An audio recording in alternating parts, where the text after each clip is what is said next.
Сәлем баршаңызға. Бүгін сіздермен бірге осындай өте дәмі ерекше болып шығатын сметанный пирог жасайтын боламыз. Дәмі тура чизкейкке ұқсайды. Видеоны соңына дейін қарап, лайк басып, пікір қалдырып, арнаға тіркелуді ұмытпаңыздар. Ең әуелі печеньямызды блендерге салып, майда етіп езіп алатын боламыз. Егер сіздерде блендер болмаса, пакетке салып, оқтаудың көмегімен майдалап алсаңыздар болады. Блендермен өте ұсақ етіп езіп аламыз. Міне көріп тұрғандарыңыздай. Енді осының үстінен ертілген сармайымызды құятын боламыз. Ертілген сармайымызды құйып, жақсылап біркелкі болғанша араластырып шығамыз. Жақсылап араластырып дайындап болғаннан соң формамызды дайындаймыз. Мен 24 сантиметрлік форма. Ішіне пергаментный бумага төсеп, осы печеньяларымызды салып, жақсылап басып шығатын боламыз. Қасықпен бортик шығарып, астын бір тегіс етіп, барлығын толықтай видеодағыдай қарап жасаңыздар.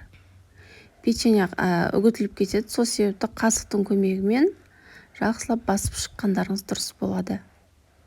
Содан соң холодильнигімізге 15-20 минутқа салып қоямыз.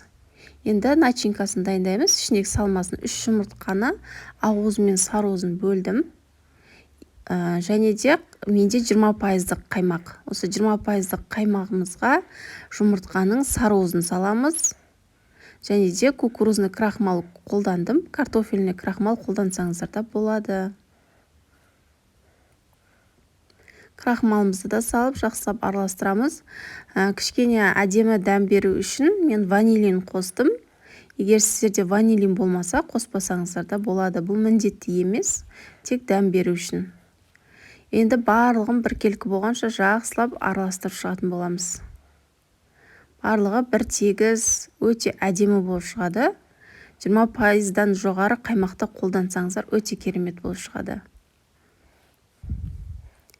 Енді біз ақуызын жасайтын боламыз. Бізге ақуызымызға қантымызды сала отырып, миксердің жай жылдамдығынан әр минут сайын көтеріп, әппақ масса болғанша, пенка болғанша былайша айтқан кезде жақсылап миксерлейтін боламыз 4-5 минут көлемінде. Жақсылап миксерлеп болған соң өзі плотный масса болады, төгілмейтіндей өте әдемі жылтырап тұратын болады. Осымен біздің ақуызымыз дайын, көріп тұрғандарыңыздай өте әдемі жылтыр болып шықты. Енді осыны жаңағы қаймақтың үстінен салып, енді лопатканың көмегімен араластыратын боламыз. Төменнен жоғары қарай, төменнен жоғарғы барлығын біркелкі болғанша жақсылап араластырып алыңыздар. Дәл осы қаймағымызды 3 бөлікке бөлетін боламыз. 3 кесеге бірдей етіп салып алыңыздар. Мен 3 бөлікке бөлдім.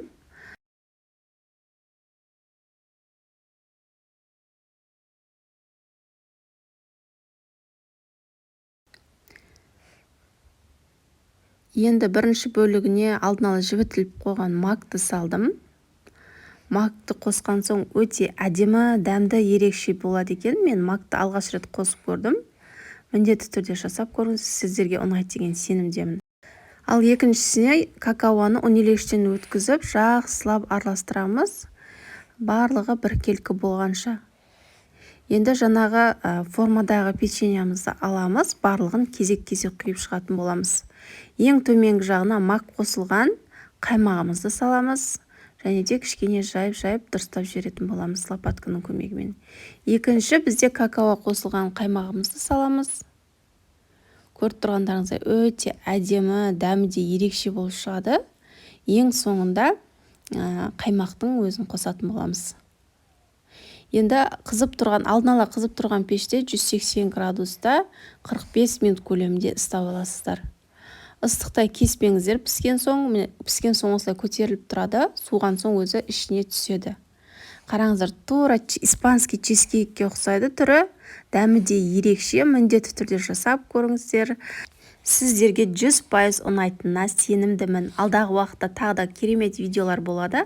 Сол себепті арнаға тіркеліп қойыңыздар.